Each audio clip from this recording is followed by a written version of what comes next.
they're systematically like just trying to just wear us down. It's like it feels like they just keep barraging us with so much stuff that something's going to slide through, or we're going to be like, oh, okay, this again. Okay, I'll give you this. Don't have this, Yeah. But that's where it is like, it's always those little bit, at church, in Missouri, at least, in order to carry concealed in a church, you have to have permission. So I was seeking permission to carry my church, but they do it basically by committee because they have a bunch of pastors. So they collectively, it's like majority, yes, you're good. Majority, no, you can't. And everybody I talked to was like, you're not going to get this one to change his mind. And he's the one that's he's going to be the deciding factor. And so I never really talked to anybody about, me being a pro gun guy or anything of that sort. And, I just came to church, did my thing, went home, and I was running our local gun store at the time, and something happened in the news, and inevitably people always come because the University of Missouri has a really big journalism school. So you get a lot of people that hot topic, like Second Amendment or firearms, they always want to come talk to me. So I'm like, all right, well, just so you know, I'm also recording this because I've had things taken out of context, or you've said my words in a different way. So I have proof of exactly how that conversation went. They printed my interview in a newspaper, and it came to print on a Saturday. And the next morning I'm at church, and the lead pastor, like, literally comes up to me. He's like, hey, Mike, I want to talk to you. And I'm just like, oh, he knows who I am. It was a fairly large church.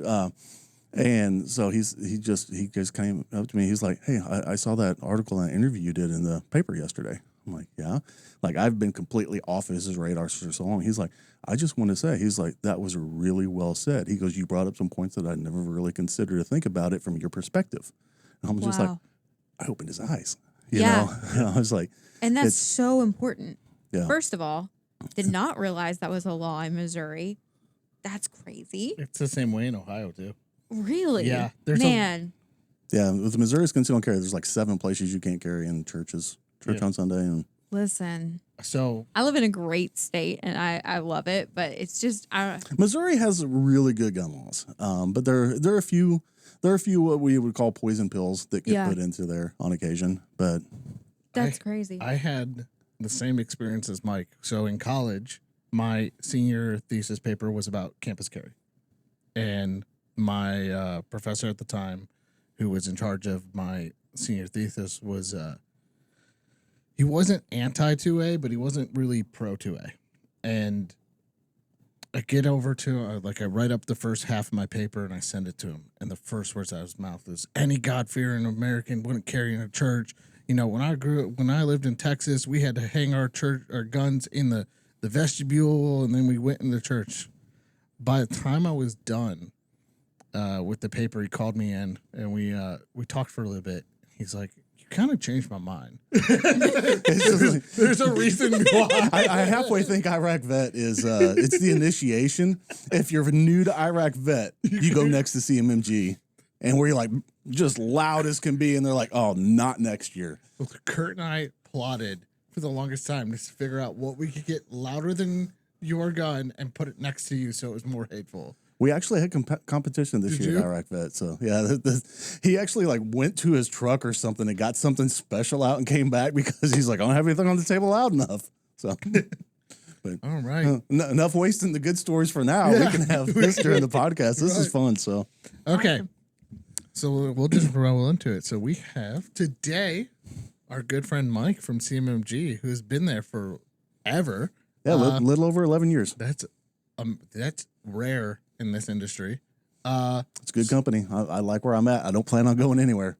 So why don't you go ahead and give us kind of the backstory of CMMG, and how you're doing today and all the fun stuff. We're jumping right into it. Backstory of me. Well, hang on. How long is this podcast? I'm old as dirt, but no. So I've been with the CMMG companies for, like I said, a little over 11 years. I remember my hire date because it was 9/11. I didn't realize it at the time, but it was the Benghazi date. So I was actually hired on 9/11/12. And then after that all happened, I'm like, oh, I'm definitely never going to forget, my hire date. But when it comes to, the industry, I've been in the firearms industry since, I want to say 2007. So I actually, I started by working at a little local gun shop.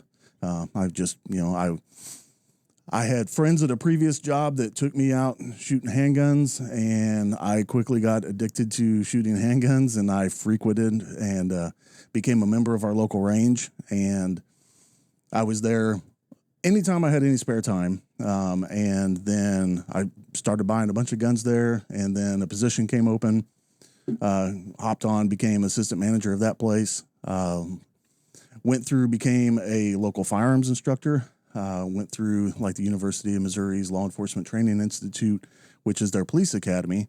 I took their instructor program, so I actually went through that to become an instructor. So my credentials hold a fair amount of weight in the state of Missouri. We'll just say it that way.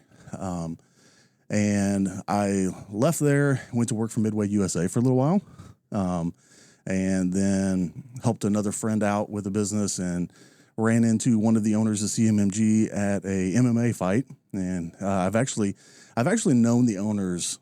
We met in church 30 plus years ago.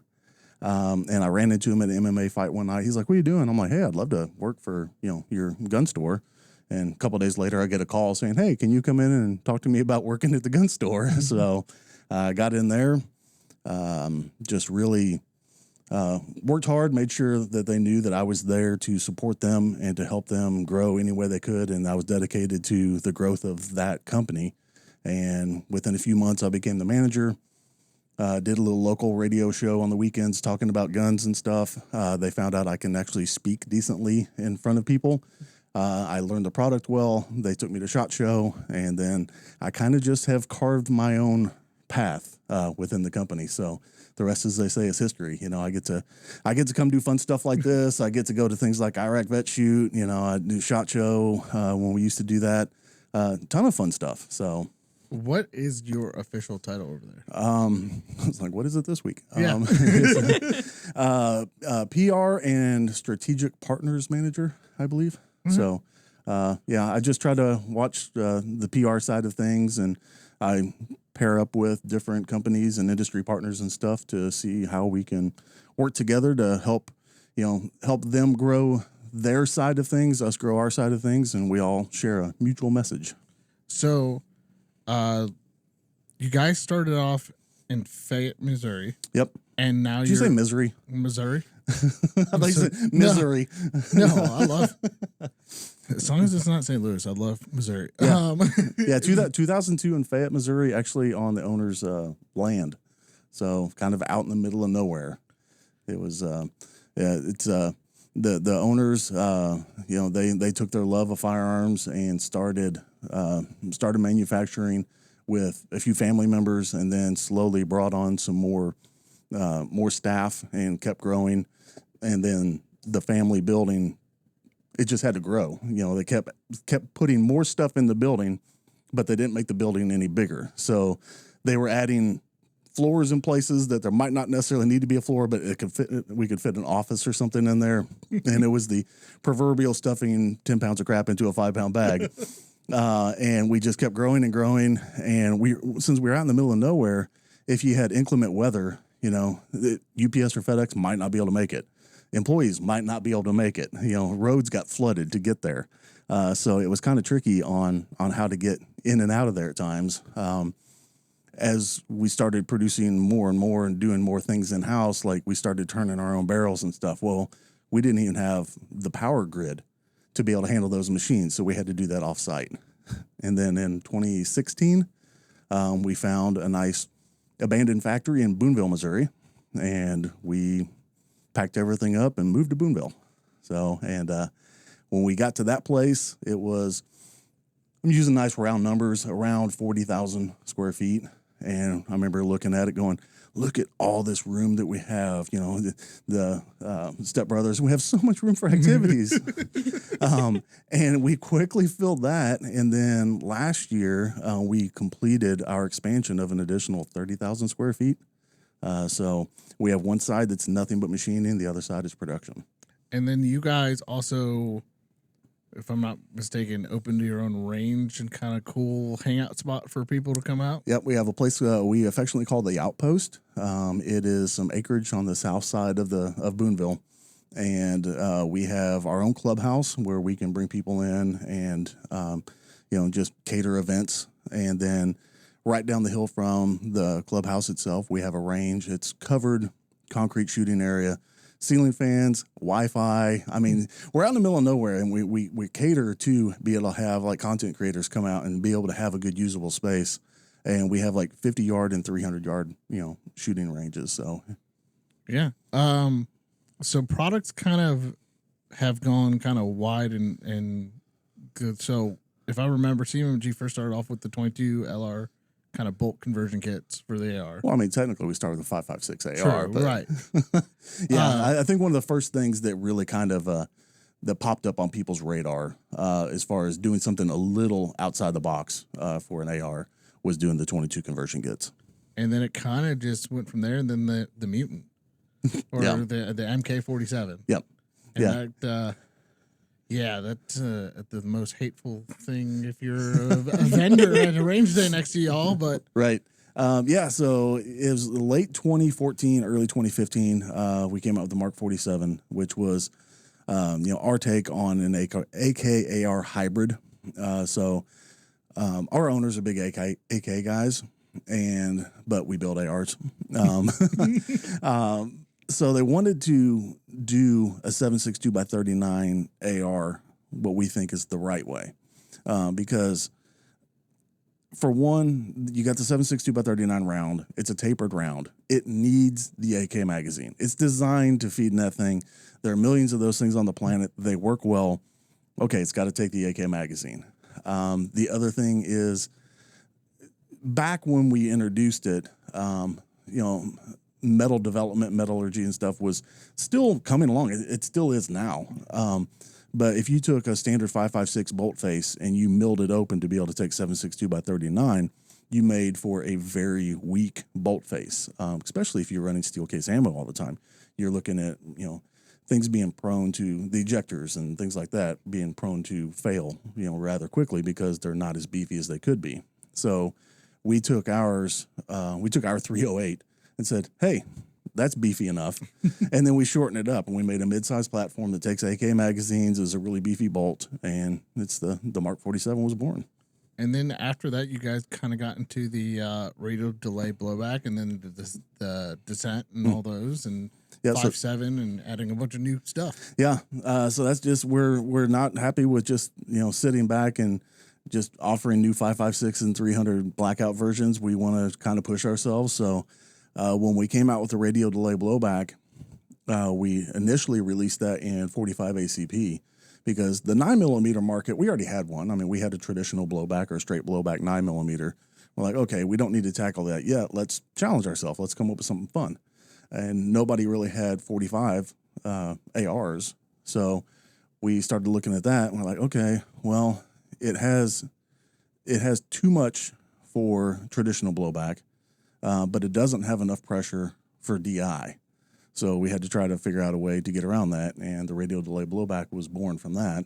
And then we just found out that it lended itself to all the other pistol calibers and things like 5.7 quite well. And it really, the nice thing about it is, since you're almost still using a traditional AR bolt carrier, you have a lot less reciprocating mass, so you don't have as much of a recoil impulse.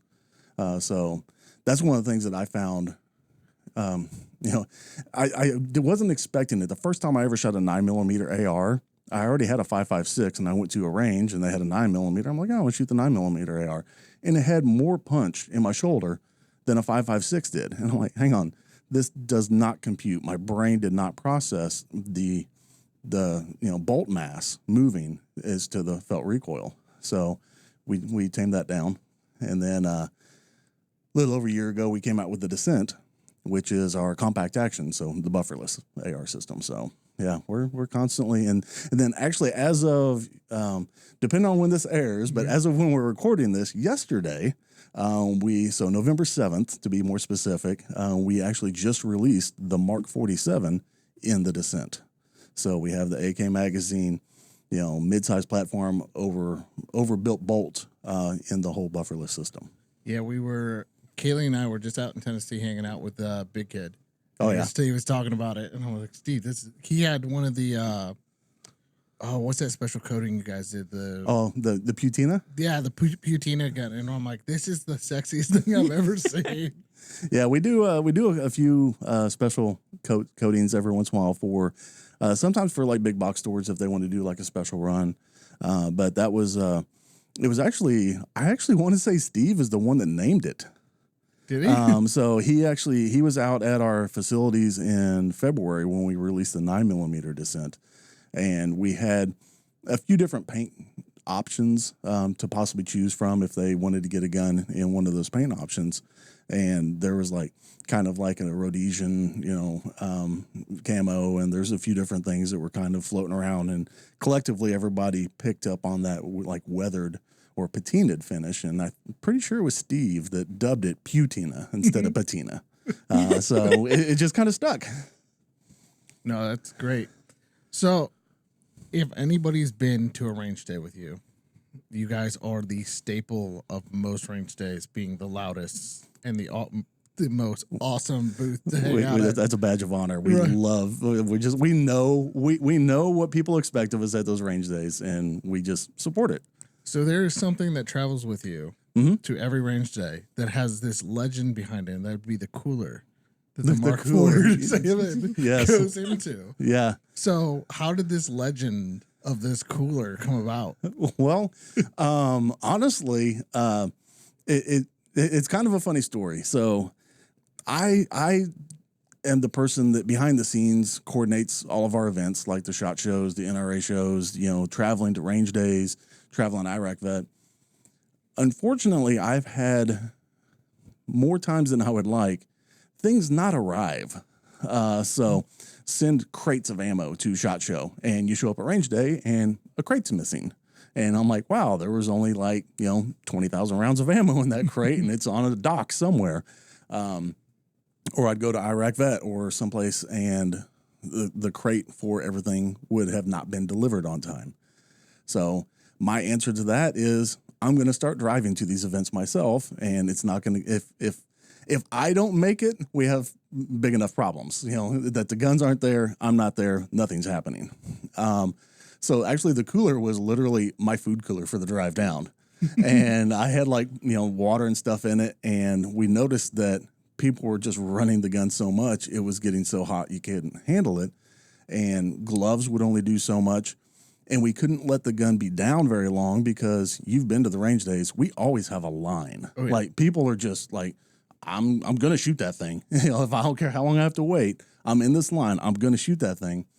And it would get so hot that people just couldn't even touch it. So we filled it with water, and we literally just started dunking the Mark 47 full auto in the cooler to quench it, cool it off really quick, and then immediately put a magazine back in and let people start shooting it again. So it just kind of became the staple. People love seeing us torture that gun. And then there was one year, a car caught on fire at the back of the range, and as luck would have it, we had water.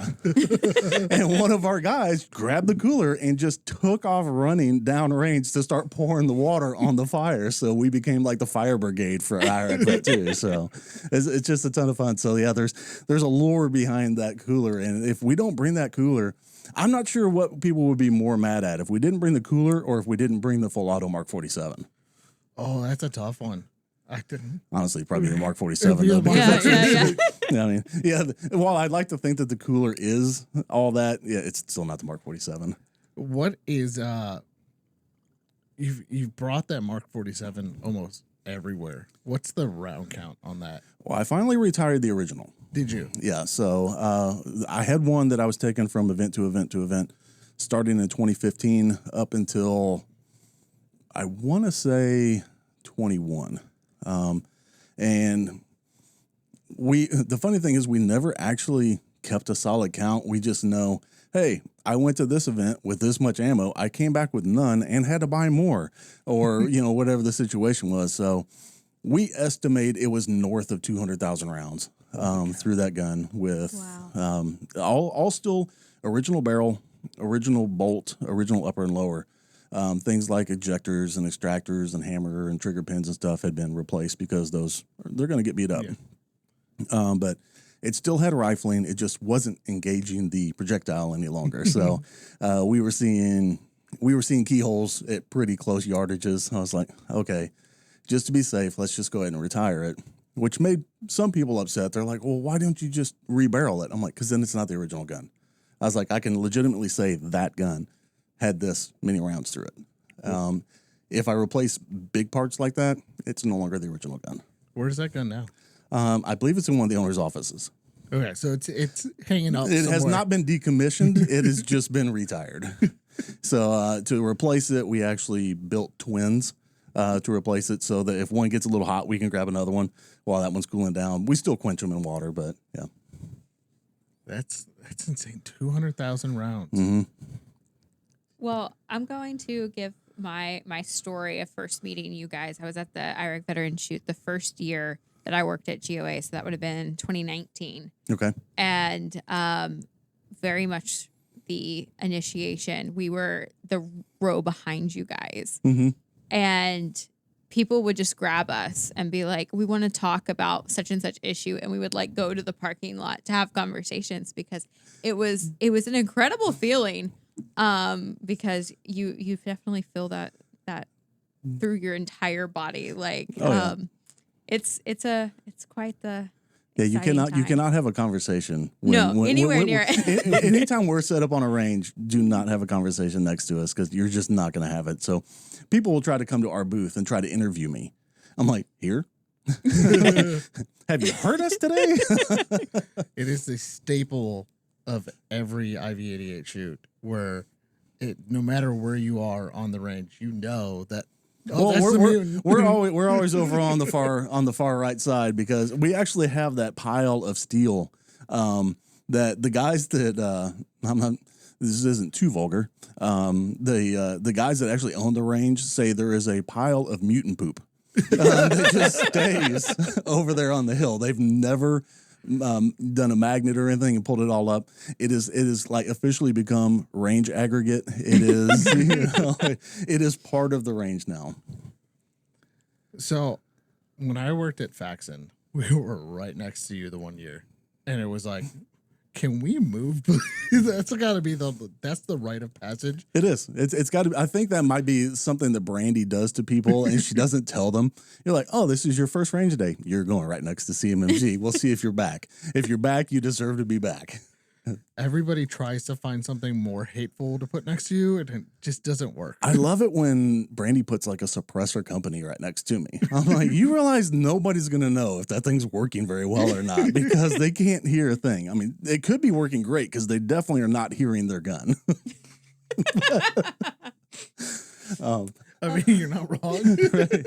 And so that actually might be a good sales tactic for him. Be like, you can't hear it, can you? Never mind that that's so loud, but yeah, you can't hear it. It works great. Oh my goodness. I'm impressed that you have hearing. Well, I mean, so to go on that little tangent, if we want to, I'll go ahead and tell everybody right now: invest in quality eye and ear pro. Yes. I have a very, very good set of ear pro that I've used for years. They were not cheap, and I will attribute the fact that I still have hearing to that. So, of course, I haven't told you how loud they had to crank these up for me to hear you guys. Oh man, no, that's the. Like I said, that's the highlight of every range day is you guys going out. So you guys. Yeah, the one show that I went to the Gundies. Yeah. And they put us right next to Dylan. I'm like, all right, they're really trying to have somebody show us up now. It's like, you have a minigun? Okay. Can't quite compete with that, but. I mean. We tried. You tried. So you guys, for years have done a ton of different shows up until recently, you guys have not done some of the bigger shows. What was the decision behind not doing SHOT and things like that? I mean, honestly, it's part of it is it's very hard to judge a good return on investment for that show. For people that aren't in the industry, for manufacturers and vendors, that is a hefty expense. I won't go into the dollar amount, but if you just think about it, it's NSSF's biggest show and biggest fundraiser essentially of the year. And vendors have to pay for their square footage. So that's one expense. You literally are paying to say, okay, I want to set up a booth in this space. Well, then you're going to have the cost of the booth. Then you have the labor to set it up. Then you have, the different fees associated with the convention centers, unions and stuff to maintain and everything. Then you have staffing. Then you have lodging, airfare to get them there, feed them while they're there, making sure you're still paying their wages while they're there. And you're looking at a very, big show. And we bring a fair amount of staff because we're one of those people that if you're standing in front of me at a trade show and you want to talk to me about my gun, I don't care what your badge says. I'm going to talk to you about my gun. There are certain people at SHOT Show that you can go to one of the exhibitor booths, and if your badge says manufacturer or vendor, they kind of ignore you. Like, they're not going to buy anything from you. Like, you know what? Me, Mike, personally, the non-CMMG guy, I want to buy your stuff. I'm here to talk to you about it. But if you don't want to talk to me about it, I'm going to feel a little bit less about your product. So I don't even care what your badge says. If you're standing in front of me, I'm going to talk to you about my gun. I've experienced that. I've walked around. I've done both. I've done a booth and I've walked around a SHOT Show. And there's been one SHOT Show in particular. I won't say what company I was working for at the time, but I walked up to him and we were doing stuff with him. And I was like, oh, I just want to see because this is a cool collaboration. And they kind of like shoved me away. I'm like, that rubbed me the wrong way. And it really I was like, this is supposed to be a community. We're supposed to be friends and hanging out. And right. You're pushing me away from this. So, well, I mean, there's a little bit of depth to that too. I'd like to think that not everybody is going to kind of be that way. But you also have to stop and think too, when you are getting into some of the big trade shows like that, depending on the size of the company, sometimes they hire people out to work the booth that might not be as versed on the product, and they might just kind of be told, this is assumptions based off of just different experiences. This isn't anything that, we at CMMG have done. It's like you're going to see people that they're going to set the hook. Like, okay, this is a dealer that they show this much interest, or they're a wholesaler, or they're a big buyer. They set the hook and then they get them into a room to actually make the deals. If your badge doesn't show that you can possibly even get into that room, they're probably not going to talk to you much. And I've seen you guys, kind of shift from those shows to doing a lot of media in Boonville and having people out. Are you guys seeing a better ROI from doing it that way? And we can definitely gauge it a lot better. I mean, we have a real time. Hey, we did this and we immediately saw this as a return. You have a captive audience. So, kind of circling back to things we just talked about and kind of compressing them all together. We did build the outpost, and we did quit doing larger shows like SHOT and NRAAM. But the money we saved on not doing those allowed us to build the outpost. So if you want to have an idea of like the kind of money involved there, we were able to purchase land, build a range, excavate it, build a clubhouse and everything in lieu of doing those big shows. But the nice thing about this is, now we can bring people in and we have a captive audience. When they come in, they're seeing CMMG product and CMMG product only. They don't have to say, hang on, what was that gun we just saw 5 minutes ago at that one booth with that dude that did the, whatever, Yeah. You have to be able to have something memorable at a show where we're going to bring you in and we're going to get you invested in CMMG. We're going to bring you in. We're going to let you see the manufacturing process. We're going to let you, test each one of the guns, because the best thing to do to be able to get the word out is you can say you've seen a video on a particular gun all day long, but if you've never pulled the trigger on it, you don't have that, firsthand experience, which speaks volumes. So the more people we can bring in and let them get firsthand real world experience with our guns, that's going to sell them. Yeah, I've been really blessed. I will say that, to be able to go to range days with you guys, got to handle some products, did some reviews for you on some of your products over the years. And I will say this, that go buy a CMMG. That's my pitch. I can go into more details, but just go check out CMMG, go buy their stuff. I too am going to say, go buy CMMG. So, slightly shifting gears, I know that at Gunstock, we had a team there. Mm-hmm. You guys were obviously there. And you said some stuff, and people who want to kind of scroll back into the archives can watch the video that you did talking about how, we work together. Mm-hmm. And I want to say that it is so exciting and reinvigorating for us and our membership to see a company like CMMG talk about how good the Second Amendment is. Yeah. And you guys bring some amazing products to the range and some full autos that everyone wants to have, Mm-hmm. but unfortunately politics and policies have made that so foreign to the culture of today. Well, you were just dancing around this a little bit, aren't you? I'm thinking about being a lot more direct. Basically, go for it. Basically, you're implying, in my opinion, or I'm inferring, that there is a non-lawmaking body out there that is regulating firearms. Yes. Yeah. How'd you know? Man, it's like they got a 3-letter word. I know, right? I mean, Well, actually, it's actually 5. Well, yeah. Because it's a bureau. it's, And you have to add explosives. And they have explosives. yeah. I mean, it's a convenience store, really. Yeah. It's the ultimate convenience store, actually. I mean, it should be a convenience store. You but know, fun fact it is. yeah. So There was actually one in Columbia, Missouri. really, because Yes. I had to stop, and it was in Arizona, on the way to the Big Sandy machine gun shoot, and we're looking and we're like, ATF convenience store, what the heck is that? And so we ended up just like deciding to make a detour just as a group. We're like, well, this is either going to be really great or You like have to. super disappointing. It was amazing. Yeah. 10 out of 10 recommend. Whoever, like, the owner wasn't there because like we wanted to shake his hand and be like, this is awesome. Right. But yeah, I mean, what a concept.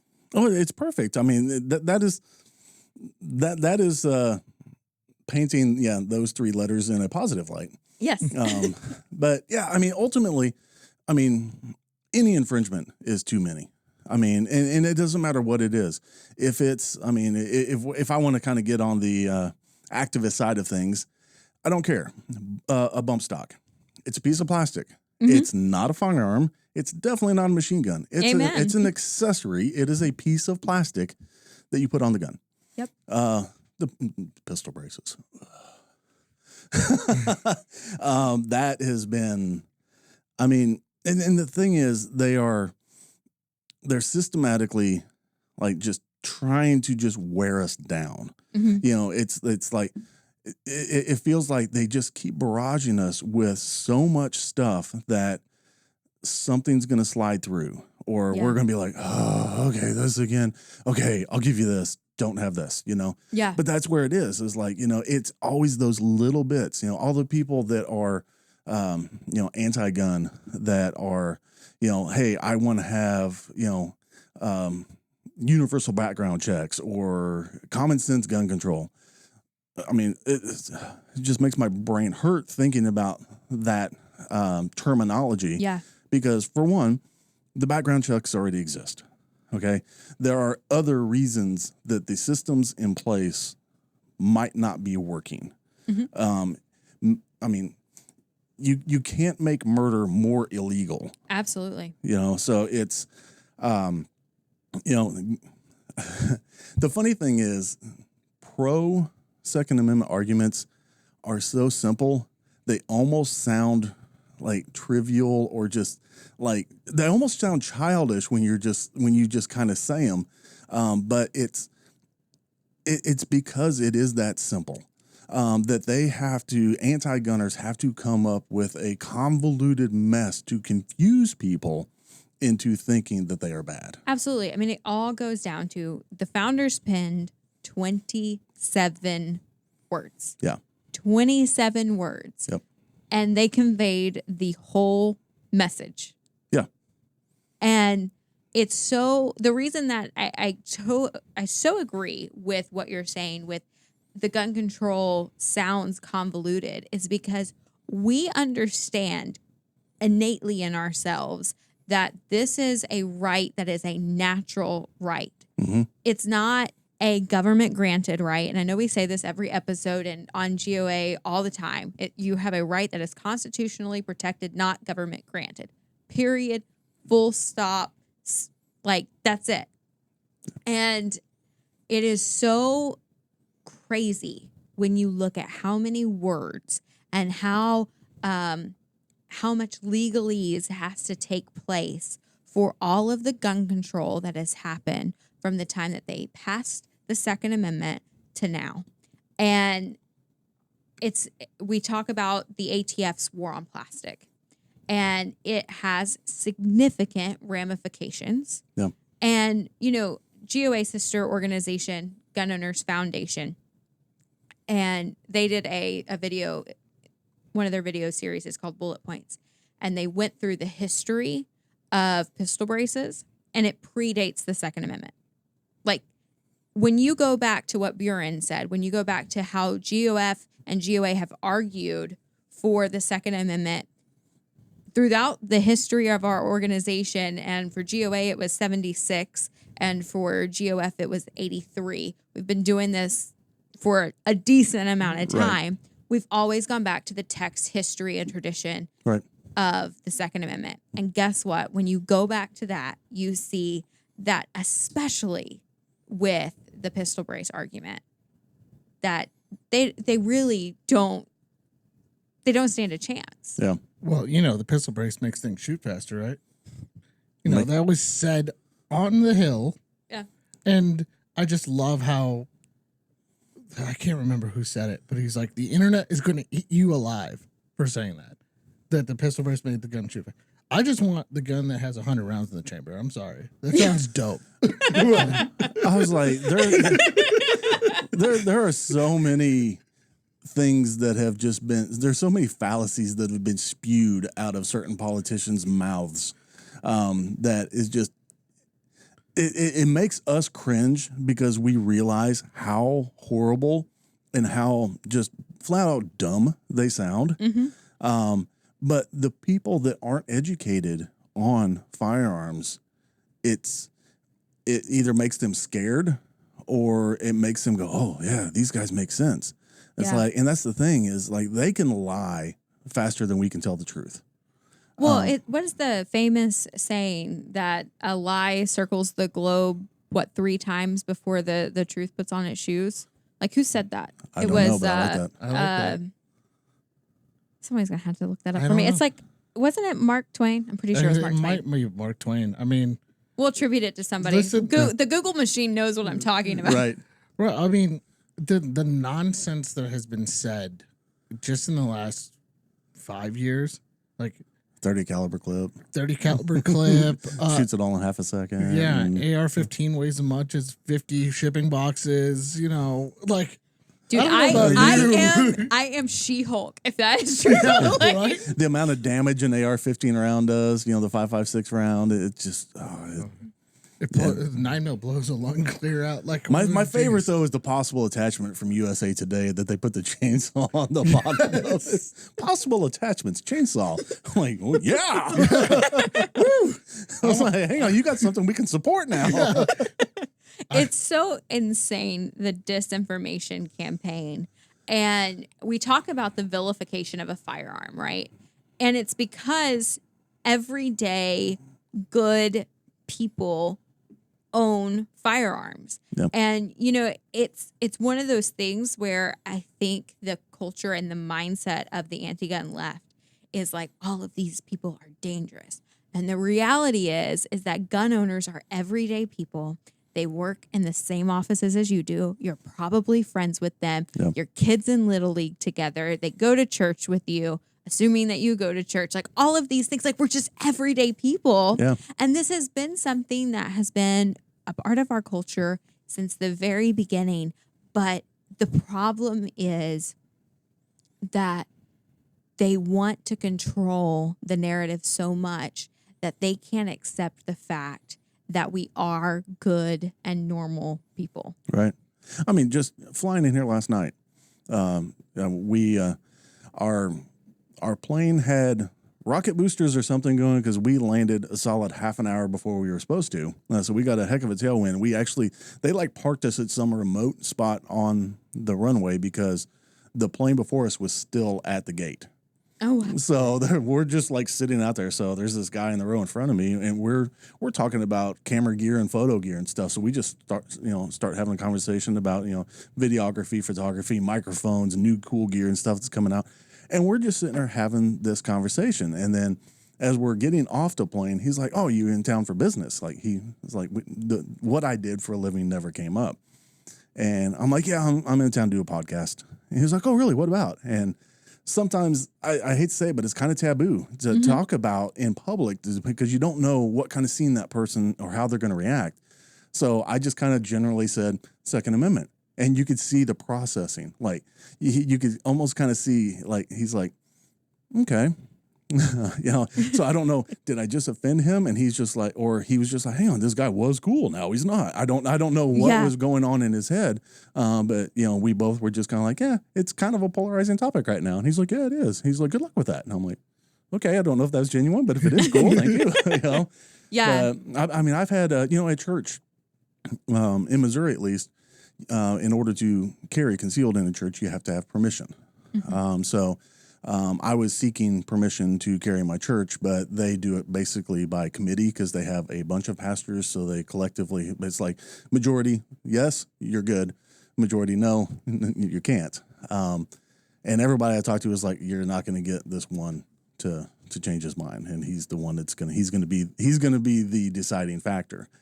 And so I never really talked to anybody about me being a pro-gun guy or anything of that sort. And, I just came to church, did my thing, went home, and I was running our local gun store at the time. And something happened in the news, and inevitably people always come because the University of Missouri has a really big journalism school. So you get a lot of people that, hot topic, like Second Amendment or firearms, they always want to come talk to me. So I'm like, all right, well, just so you know, I'm also recording this because I've had things taken out of context or you've said my words in a different way. So I have proof of exactly how that conversation went. They printed my interview in a newspaper and it came to print on a Saturday. And the next morning I'm at church and the lead pastor, like, literally comes up to me. He's like, hey, Mike, I want to talk to you. And I'm just like, oh. He knows who I am. It was a fairly large church. And so he just came up to me. He's like, hey, I saw that article and interview you did in the paper yesterday. I'm like, yeah. Like, I've been completely off his radar for so long. He's like, I just want to say, he's like, that was really well said. He goes, you brought up some points that I never really considered to think about it from your perspective. And I'm just like, I opened his eyes. You know? I was like. And that's so important. Yeah. First of all, did not realize that was a law in Missouri. That's crazy. It's the same way in Ohio, too. Really? Yeah. Yeah, with Missouri's concealed carry, there's like 7 places you can't carry in churches. Church on Sunday. And Listen, So I live in a great state and I love it, but it's just Missouri has really good gun laws, but there are a few what we would call poison pills that get put into there on occasion. But that's crazy. I had the same experience as Mike. So in college, my senior thesis paper was about campus carry, and my professor at the time, who was in charge of my senior thesis, was he wasn't anti 2A, but he wasn't really pro 2A. And I get over to I write up the first half of my paper and I send it to him. And the first words out of his mouth is, "Any God-fearing American wouldn't carry in a church. You know, when I lived in Texas, we had to hang our guns in the vestibule, and then we went in the church." By the time I was done with the paper, he called me in and we talked for a little bit.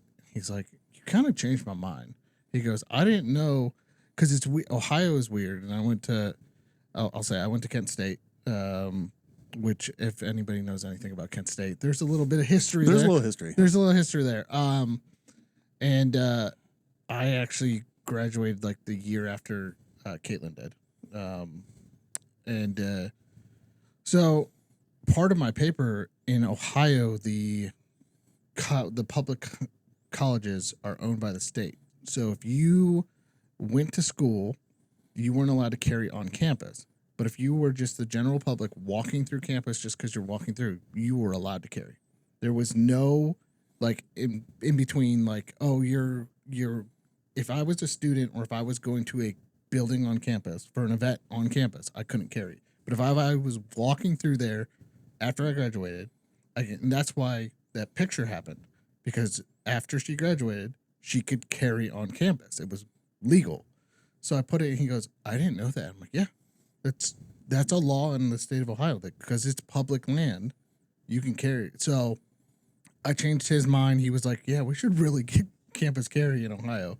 And I also changed one of my other professors' minds. The same thing when they found out what I did, because I didn't like public. Same thing, like I didn't like talking about it because it's taboo. And I kind of told her, and she's like, "Hey, I'm kind of thinking about getting into this. Like, what do you recommend?" And so it's cool when you get to that where you're bringing in new people and you're changing their mind, but at the same time, like, there's some really weird BS laws out there that, like, because I'm a college student, I can't carry it on campus, but there's things happening on campus that are pretty bad. Right. No, absolutely. I mean, think about the places that you're typically going to see that type of thing happen. It's going to be campuses of some sort, churches. I mean, soft targets in general. Yeah. And, that's one of the things that we talk a lot about are these soft targets, because you're placing, in my opinion, and this is Kailey speaking, because this isn't like a fully thought out idea, I guess. This is just me talking to get this out of my brain. But there's a certain amount of devaluing of life in a soft target, because you are intrinsically opening it up to more harm. And I think in a culture that devalues people is a dangerous culture. Yeah.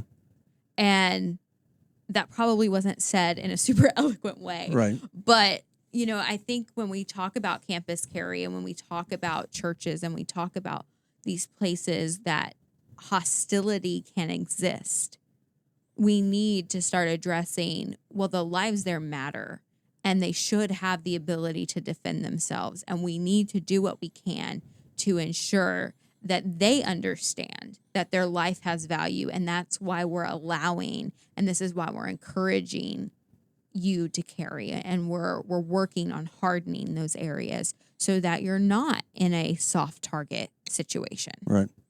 Well, one of the things that, going back to the instructor that I used to instruct with, and, one of my mentors, he used to go around to a lot of places in Missouri that had, no firearms, no weapons signs or whatever on their premises. And he would try to talk to the people at those properties and say, essentially, you're guaranteeing their safety by saying they can't protect themselves. So he was trying to open it up. He's like, you realize the liability you're opening yourself up to also by not letting someone protect themselves on your premises. Yeah. And he started kind of getting people to think that way. Like, I mean, and that is one kind of different way to look at it is, okay, you're saying I cannot, you're removing my ability to protect myself while I am in your presence. So, Yeah. so you're saying you're protecting me? Mm. Oh, you're not protecting me? But I can't protect myself. So if something bad happens to me, everything in my power is coming after you. Yeah. I mean, yeah, that's an excellent point. I also think that they're also leaning towards if criminals want to do criminal things, not only in the sake of going and hurting someone else, but just simply stealing, right, and potentially breaking in a car and stealing a firearm because that person had no other choice but to leave it in their car. I mean, those kind of things also, I think, encourage bad behavior. Yeah. In many ways. Well, I just talked to somebody in the industry not too long ago about this. They were at a big event and they couldn't get into the armory because something happened and somebody broke in their car and stole a bunch of stuff. It's like, cool. So because you guys wouldn't let me drop my stuff up at the armory, like I'm supposed to, right, by the rules of your event, my stuff got stolen. Yeah. It's like, well, and it's, I mean, kind of like I hate the fact that we're in an industry that as much as we want to be vocal and as much as we want to be supportive, we still have to tread lightly around certain people. Just because, like I said, I hate the fact that we're this way because, like, I want to spread the knowledge and, and squash the ignorance around it. But there are times and places to do that. And, that's why I kind of dodge it sometimes when people are like, hey, what do you do for a living? I'm in marketing. Yeah. I mean, I can kind of deflect if I want to because I'm like, yeah, the middle of the grocery store, meat aisle is not necessarily the place to get into this heated conversation or, wherever it is. It's like I invite people all the time. It's like, hey, if you have questions, I am happy to sit down and have a conversation with you. I was like, but when you're not prepared and you're running strictly off of emotion, and not any facts, nothing's going to get done. Well, and that was so when I bought my first house in Dayton, that's when I worked at Faxon. I met my neighbors. They were doing a garage sale, so I walked over and he had a bayonet sitting there, and I'm like, oh, cool, that's what gun is that for or whatever. We get to talking, and then he's like, oh, you just moved here. What do you do for a living? And I'm like, real nervous about saying it, but I kind of got the hint. And he was like, I was like, I work for a firearms manufacturer. And he goes, oh, which one? I'm like, oh, I work for Faxon. And he's like, oh my God, their stuff is so cool. I'm like, okay, cool. I got one good neighbor. then that was the guy behind me, and he was great. Then the guy next door to me, same thing, was like, oh, what do you do? And I'm like, he's like, I was like, I work for a firearms manufacturer. Same thing. Cool. Guy across the street, same thing. It was cool, like, when you have some pro 2A neighbors, but it's always really worried that I'm like, how pro 2A are you? Let's right. Preach the good word to you, but I'm I think there's something to be said for tactfulness, because you're not going to change someone's mind by screaming at them. You're not going to change someone's mind if they are in that heated and emotional state. Anything you say, they're not listening. They're just waiting for their next time to speak and respond. You have to find someone at the right time and the right way, like what happened with your pastor, like what happened with your professor, is you have to find the right way to convey at a time when they're willing to actually listen. Right. And if they're not willing to listen, then they're going to have to come into the community in a different way. Right. And we spend a lot of time talking about what is the on-ramp to the Second Amendment. And I think it changes for different people different demographics, what's going on, and what their response to what's happening is. And there is no one size fits all approach to introducing someone to the Second Amendment. There's not. In fact, if you look at Gun Owners Foundation and GOA, you'll see that what we do varies. Like, for example, we have a really fun little show called Shots Fired that's geared towards like Gen Z, younger millennial, and whatever is after Gen Z. It's very fast paced. It's like neon. It's done by Gen Z for Gen Z, and they're loving it, and we love that they love it, and like that's great. Right. On the flip side, there are people who want to watch something like this and really kind of long form conversations. And then there are people who just care about policy, and we have to have something for those people. And if it was a one size fits all, it would make every single person's job in marketing so easy, and they would only need to employ like 10 people. What do you period. mean? What do you mean?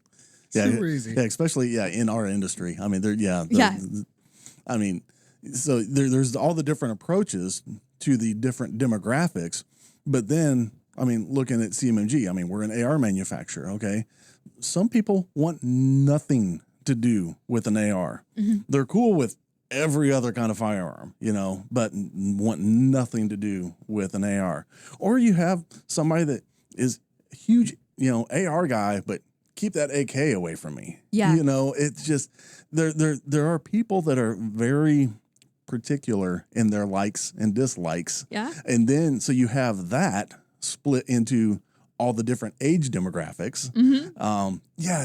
It's marketing and well, I mean, to top it off, you have all of the platforms that we try to use to spread the gospel of the Second Amendment to the people that get censored or suppressed, or they're not getting through the algorithms. They're not being shown to everybody. So, or it goes against community guidelines that have changed 10 million times in the last 5 years. Yeah, I think Meta and just big tech in general changed their minds more than the ATF, and that is genuinely saying something. Yeah, that's a lot.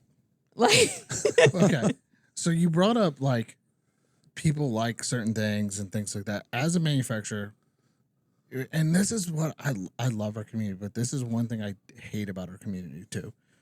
As a manufacturer, you come up with something that you think is innovative, but if you're too far outside of the box, you get hated on. You're like, this doesn't fit right, or this isn't. Which box? Yeah, right. But there are certain companies out there who have tried throwing things at the wall and seeing if it sticks, and everyone's like, why did they come out with that? What did they do that for?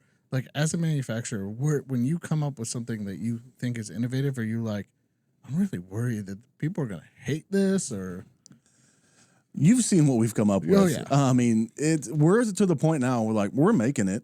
People are going to like it, or they're not going to like it.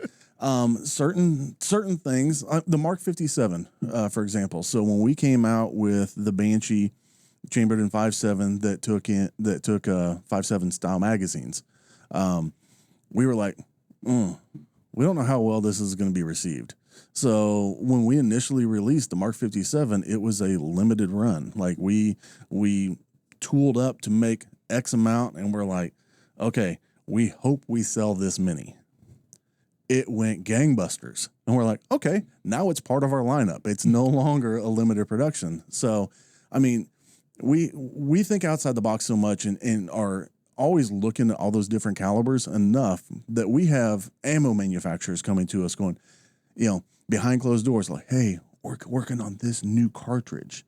Would you guys support it for launch? Like, sure, why not? And then it releases, and we're like, oh, that round was kind of horrible.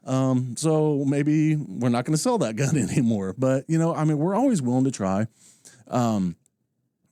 As in any social media, anything of that sort, the first rule for the most part is don't read the comments.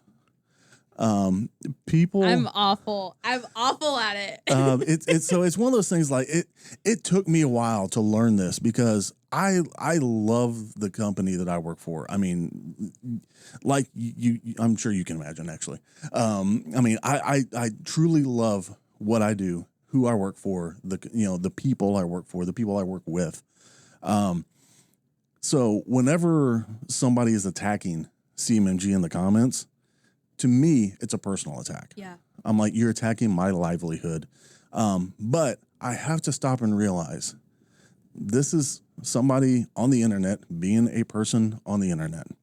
They could have continued to scroll and never even engaged that, but the thing is, a lot of those people are actually trying to get some kind of a rise out of you. If you respond in the slightest, no matter how kind or whatever you might try to say, they know they got to you because you responded. Yeah. So you could do like certain people that I know that just blanket heart reply, like every comment, it gets a heart. I don't care how mean it is or what. They don't respond to anything. They just acknowledge. So it's interaction. So we're not going to win them all. I mean, the roots where we came from, we came from, piecing together guns at gun shows and what we back in the day called our trash can guns. Like we would literally have trash cans full of AR-15s at a gun show. You just come like pull one out and it's like $400 or $500. Well, since then, we've invested a lot, and a lot of people don't realize that too. Is certain people won't always like our prices, but people don't realize what it goes into to get to that to be released to the public. So you'll see people, they're like, oh, you sent this to this many YouTubers. I'm like, well, we have to advertise in some way, shape, or form this product that we've been working on behind the scenes for 2 years. It's like the development process could be 2 years, could be more, who knows? And so we're actively paying engineers and all that stuff to work on a project that we're making no money on while they're working on it. So people don't realize that. And then you have the T&E, you have the time to figure out how to get the machines programmed to CNC it and things of that sort. So there's, okay, let's build up a test model. Oh, everything looked good on paper, but that didn't work once we actually put it into practice. Now we got to go back and figure out where that disconnect is. So, there's a lot of time and a lot of effort put into stuff behind the scenes that people just think, when we released the 45, and everything kind of fell through, everybody was like, when's the 10 millimeter coming out? We were one of the first companies to come out with a 10 millimeter functional 10 millimeter AR. A lot of people had them at SHOT Show and stuff and said, hey, look at this coming. And we've still never seen it to this day. And so we actually succeeded in getting that out there. But people thought, well, you already have the 45. It takes the same size magazines, but the feed limp, shelf is at a different height. So it technically doesn't take the same magazine, whereas it is physical dimensions right for the mag well, it doesn't seat at the same spot. And they're like, well, you could just take that, move it up, and rechamber it. Well, 45 pressures are completely different than 10 millimeter pressures. It's not simply rechambering. You all of a sudden have to start looking at, spring rates and things, and, bolt thrust and, all those different specs. And we're like, okay, is the metal of this extractor going to hold up to this abuse? Do we need to change the metal on the extractor? Whatever the case is. So people don't realize all the little stuff. They think, oh, it is that easy to make it. Like, if it is that easy, I hate to sound like, a wise guy, but if it is that easy, go start an FFL, go start a manufacturing process and see how easy this stuff actually is. Well, you brought up one of my biggest pet peeves about the industry right now. And that's showing something off a shot, getting all the reactions, getting everything built, getting like everyone, It's made of vaporware. I want it now, but it's vaporware. Yeah. Like I've had long conversations with marketing guys around the country, and I'm going to call it what it is. One of the best at doing a launch is Springfield. Okay, they've got guns in hands to market. And I've talked to a couple owners of companies, a couple marketing guys. I'm like, why aren't you doing this? Like you've seen there's a template here. Do the template. And they're like, well, we just want to launch it the old school way because that's the way everyone does it.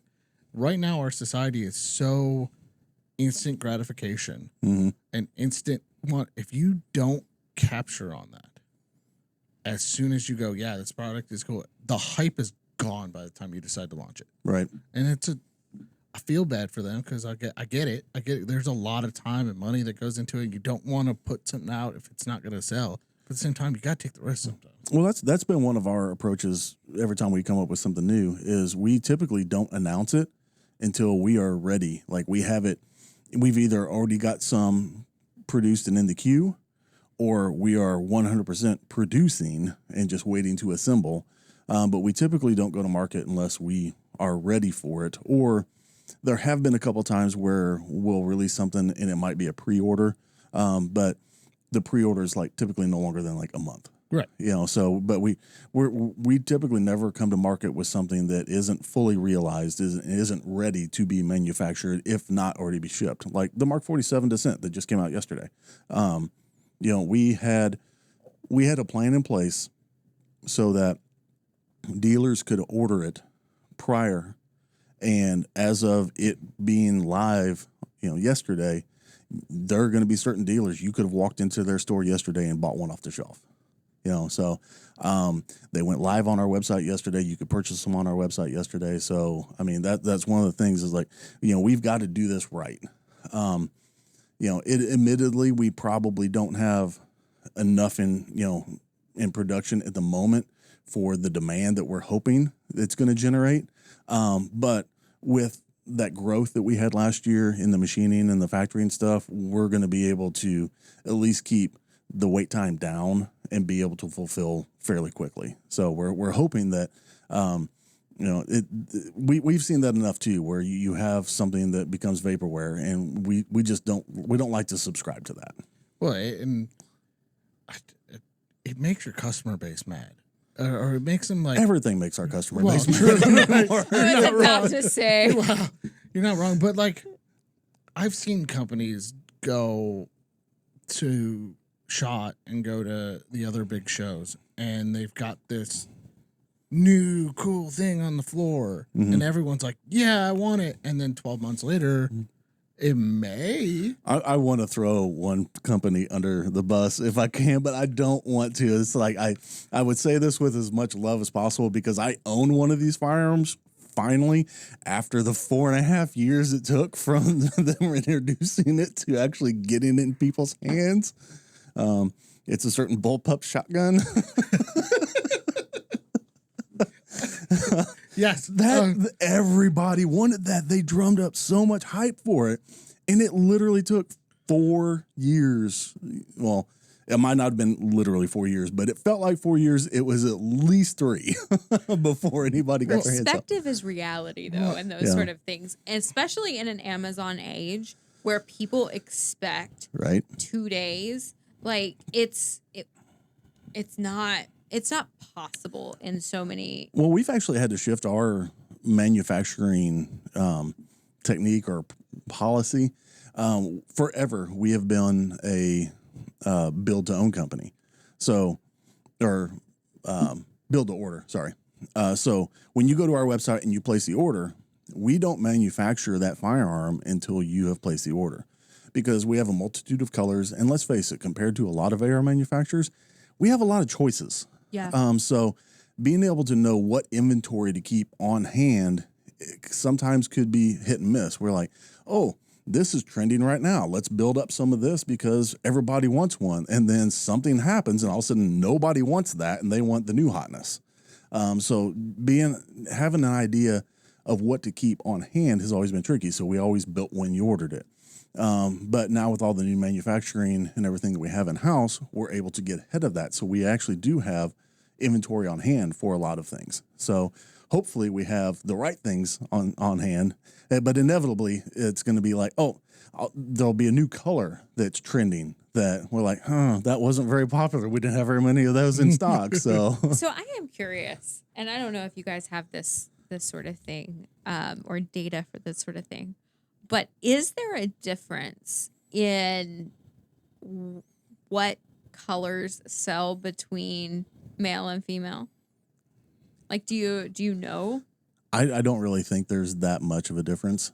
I mean, I think everybody has their own perspective on what they think is cool. Yeah. Yeah, we definitely we don't sell pink ARs because I don't think anybody would actually buy them. No. It's coming from the gun store background. I would definitely was not the gun store salesman that saw a female walk in the door and said, "Oh, you need a pink lady." Thank you. Bless you. My first rule, I mean, what people didn't typically realize is, all right, it's small. Yeah, you think petite. Your brain just is going to associate that with that might be something that I want to get for my fiance. But ultimately, so this is the instructor side of me going, is you want something that is going to be comfortable in your hand and enough power for you to shoot and not be uncomfortable. So carry the biggest caliber you can in the most comfortable platform possible, and then just base it off of that. Because, like, when I first started into the industry, the new hotness at the time was like the Ruger LCP, little pocket 380. Yep. That started a huge conceal and carry craze. Like, I mean, you didn't see as much conceal and carry until that gun came out. Then all of a sudden, everybody's conceal and carrying those and crossbreed holsters. I mean, so I mean, yeah, those two things. And you had a great combination. But what people didn't realize is you had no ability to grip that gun very well. It felt like a firecracker going off in your hand. It was not comfortable to shoot. It had a horrendous trigger. There were so many things wrong with that gun, but it fit a specific, place in the market. And everybody came in saying, "You need that." I'm like, "No, hang on. Does a Glock 26 fit you better? Does a Glock 19 fit you better? I don't care what the gun is. If it's comfortable in your hand and you can shoot it well, we will find a way for you to carry it." Yeah, that was. I remember being had the two guns that got brought back the most when I was behind the counter was LCPs and bodyguards. All the time. Yeah, I remember. I like their slides for me. Their slides would lock up a lot on those. Yeah. Oh yeah. But I mean, the little 380s. Everybody thought you had to have a little 380, and for just a little bit more money, you could have got a gun that fit you way better. Because I mean, let's face it. When the bodyguard came out, when they initially came out, they all had lasers on them. Oh yeah. So you had the 38 bodyguard and you had the 380 bodyguard. Let's not get started on people not knowing the difference between a 38 and a 380. People see a 3 and an 8 and they think they're the same. They're not. What's that? That's a whole different rabbit hole. Yeah. So now you have the whole thing of, I bought this ammo for my wife's gun and it doesn't work. What'd you get? I got her this revolver. Well, that's 380. That's for a semi-automatic. What's the difference? I remember a guy, he came in the one time and he's like adamant that his gun was a 9mm Mac. And I'm like, okay, I'll sell you the ammo if that's what you want. No, it's a 380. And it was an LCP. And he's like trying to shove 9mm Makarov into the 380. I'm like, oh my goodness. So it's 9mm Kurtz. Yeah. He's like, oh yeah, it's a 9mm small little gun. I'm like, okay. You brought up a good point about something. I did? Yeah. Surprising, right? So we saw, you brought up the point about how like something's hot and then something cheaper might come out. And we saw that, and I hate to bring up company names, but they are no longer in business, so I can bring it up. We saw that with Hudson. They had such a cool product. Yeah. And then they came out with, at SHOT, they were like, hey, we got this new gun that's going to be coming out. And it was way cheaper than their other gun. And it killed them. Yeah. Because they didn't have any ready. And they weren't, so as a marketer, you got to just think in your head, like, why? Why would you do that to yourself if you're not prepared to have stuff ready to ship? Yeah, I mean, that was, and I'm not trying to throw fuel on the fire or anything here, but I mean, they essentially were a one-trick pony. Yeah. You know, with the what was it, the H11? What was it? H9. H9. Yeah. Yeah, H9 makes sense. Yeah, I mean, when they came out with that, and it was my understanding that it was kind of like the last ditch effort at SHOT. Like this is going to get picked up at SHOT or it's not.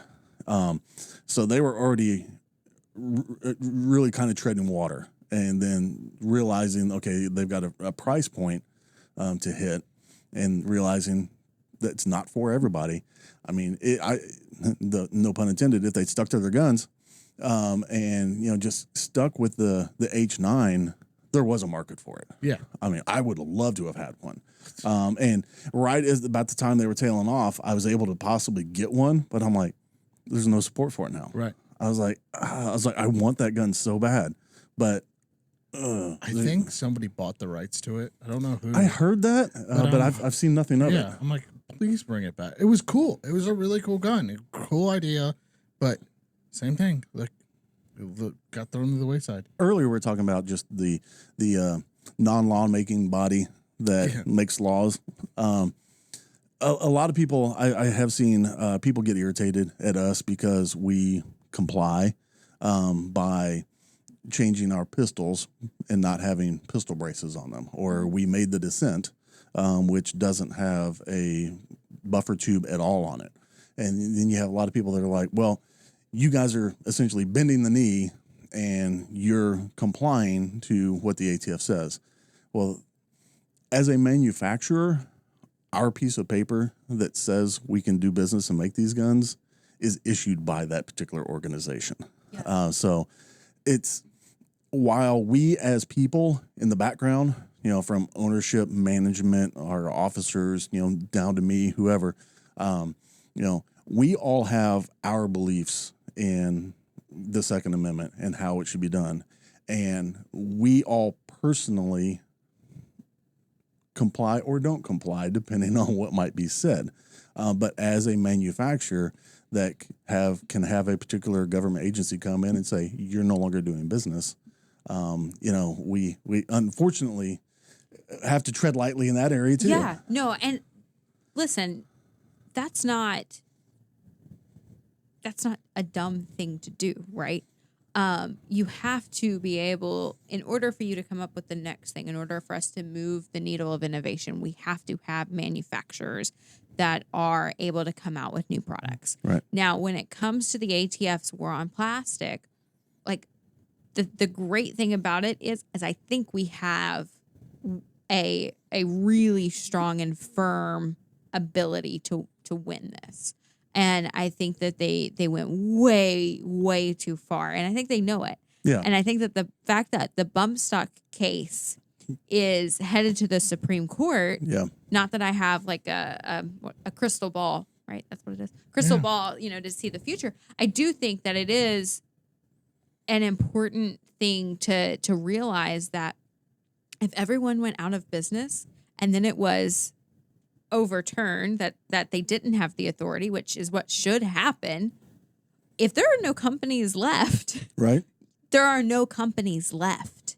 And so you have to make strategic decisions in the battle for our rights. And I think that the fact that, especially on the pistol brace side, that the joint House resolution was passed by the House that said to the ATF, no, you don't have that authority that you're claiming to redefine anything and everything to restrict. No, you can't just make 30 million Americans felons overnight. Like those things are positive in the fight, but we can't afford for the industry to die in the process of a legal battle. Right. And that is an important distinction that has to be said. And, you know, we applaud companies that are able to and willing to stand beside us in those fights and understand what GOA does and what our members allow us to do when it comes to fighting those things in the court. And beyond our own case, when it comes to pistol braces, we have also submitted amicus briefs in other cases to strengthen arguments so that, listen, I'll just get very real. To GOA, we want nothing more than to see a Second Amendment restored so that we are out of business. We would love for our rights to be so protected that we're not needed. Right. And because that is our highest value, we're willing to lock arms and work with other groups. We're not so siloed that we won't do what is in the best interest of the Second Amendment. Yeah. Now, I, as Kailey and as GOA, we feel very strongly that we're working for the best gun organization. Because why would I want to work for the second best? Right. Right. So I'm very proud of the organization that I work for. And I think that, we are doing what we need to do. But there's this drummed up media driven narrative that all of the gun organizations are like infighting. And listen, as far as we are concerned, as far as GOA is concerned, we want to see a restoration of our rights. And that's why we do the amicus briefs. That's why we file lawsuits on our own. That's why we do what we do with our members backing us up every step of the way. Yeah. And that goes for the industry too. We, at the end of the day, if they kill the industry, they've killed the Second Amendment. I want to stand up and applaud right now, but it'd be a little weird on a podcast. I as Mike wholeheartedly agree. I'm sure I could speak on behalf of many people in my organization too. I mean, we weren't part of the GOA lawsuit, but we were actually part of another one of the lawsuits down in Texas regarding the pistol brace ban. So I mean, we're putting our money where our mouth is. I mean, that's one of those things too. Is it's gone way too far. Mm-hmm. It should have never gotten to this, and just I could continue on for much longer than I am. So I need to just stymie it a little bit, but. Well, since we ended on that note, where can everyone find you? All of your socials, websites, plug everything that you want to. I think we need a part 2 after this too. Oh, absolutely. Yeah, we need a part 2. Well, for one, everybody go check out the new Mark 47 Descent that just released November 7th. Hopefully your dealer has it. If not, it is available on our website, which is CMMG.com. Most of our socials are just going to be CMMG or CMMG Inc. So I don't have them all memorized off top of my head. Obviously, we got completely nuked from Facebook many years ago, and we're just like, we're okay. We're not back on that one. But YouTube, Instagram. We actually are in the process of getting a new social media person on board. So you're going to probably start seeing us on a lot more things like X and Rumble and Truth and as many platforms as we can get out there on. We're gonna have most likely either just CMMG or CMMG Inc. But CMMG.com will take you to all of the goodness that we have for sale. Well, perfect, Mike. Thank you again. We will definitely get a part 2 with you because I feel like there's another 2 hours worth of conversation here somewhere. At least. So again, appreciate you being on. Hey, thanks for having me. And we'll see y'all next time. Yeah, because it's 8 till, and I don't want to keep. Sorry. No. It's not a you thing. It's a.